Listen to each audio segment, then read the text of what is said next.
All right, so I just made it out to my spot. It's really beautiful. We've got the Mummy Range just right back here.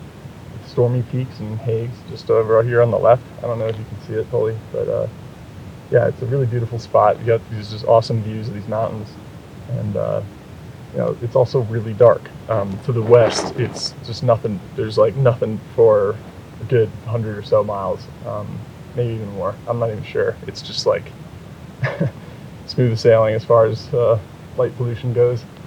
But that said, to the east, it's you got a bunch of light pollution from like Fort Collins and Loveland and, you know, even Denver. So I'm hoping that by shooting Andromeda tonight, I will be able to kind of avoid the east, the straight east. It'll be kind of more to the north, and kind of follow it around down that way. And meanwhile, I have the camera that's recording me now doing some time lapses right here with the whole mummy in the background and everything. Should look beautiful.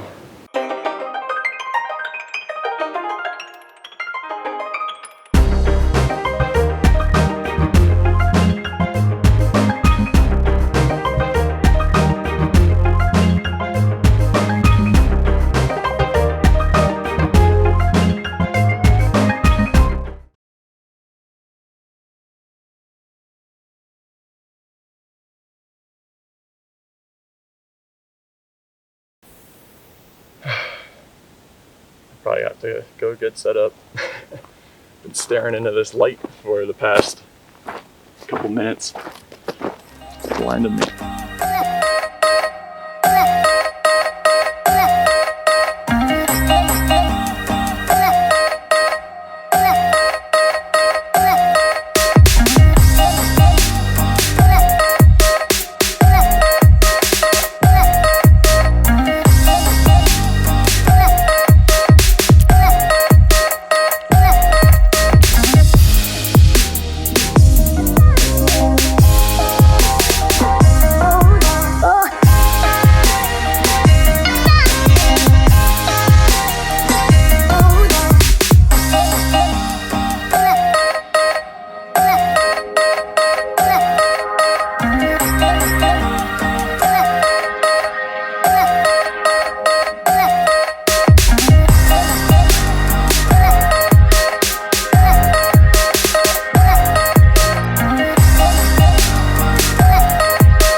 So we are guiding, looks like.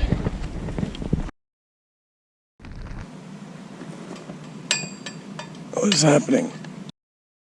A little longer than a few minutes later. All right. I've got the Widefield rig set up.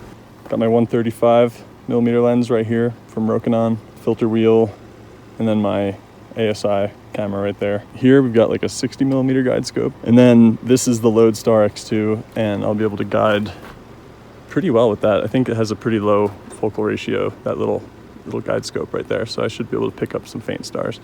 Not that it really matters, but I always kind of find that interesting. I'm using the Astrodenium tube rings right here. They're 3D printed, and they're pretty sturdy, and it was a lot easier than trying to figure out a solution to hold the lens itself, because you know, it's not exact or easy to find. So this is nice. This is a nice buy. And then I subsequently got a 3D printer, not because of this, but just kind of happened that way. And I printed a little dovetail piece right here for the guide scope, and you can tell that it's like PLA, white PLA, compared to this higher quality black plastic, whatever that is. So with that, I'm gonna get the software set up and see just how lucky we get tonight. 2-minute exposure coming in about a minute.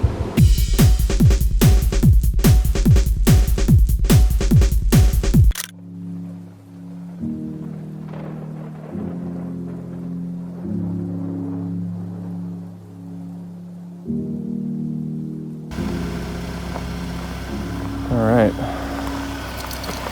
It's time to go check on my time lapse.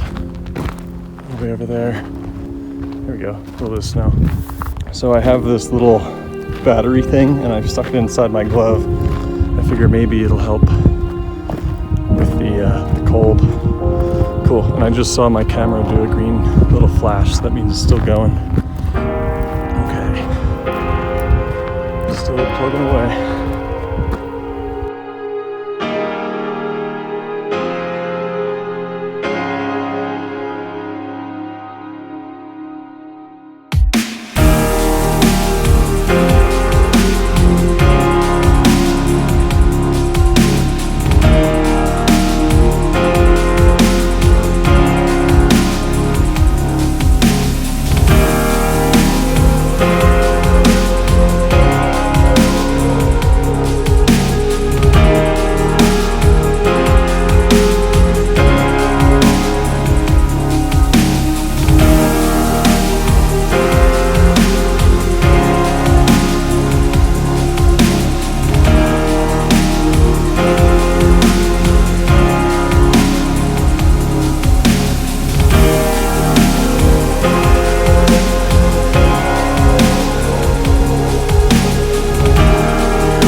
Alright, so it is 2:30 in the morning. Andromeda has just set, and I think I'm going to try and point over to the Cone Nebula or Christmas tree cluster.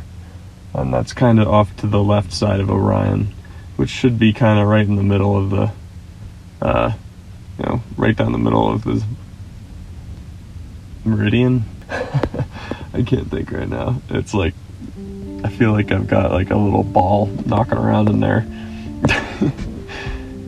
But yeah, I'm gonna try and do just hydrogen for the rest of the night, and then I'm gonna go to sleep because I'm feeling it. So with the data I got tonight of Andromeda, I was able to get a really good amount of everything. I wasn't able to get a lot of red, and it's just because of weird little things, you know. It would have helped if I wasn't having some weird electronic issues with my mount. I think I need to get a new battery. The thing's starting to get a little old, and I feel like it's losing its juice. I never got any hydrogen, so I'm gonna have to come back out eventually and get more.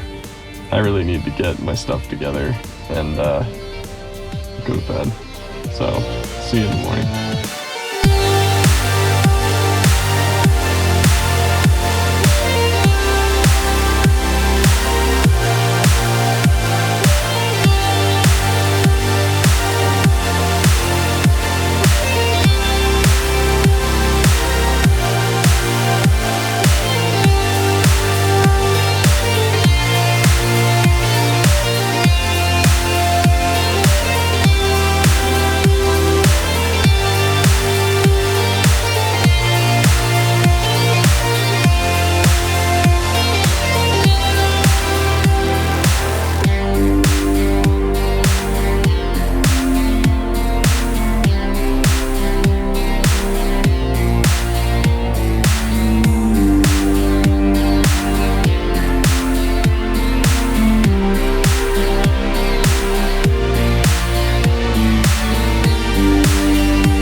Okay, well, I'm awake.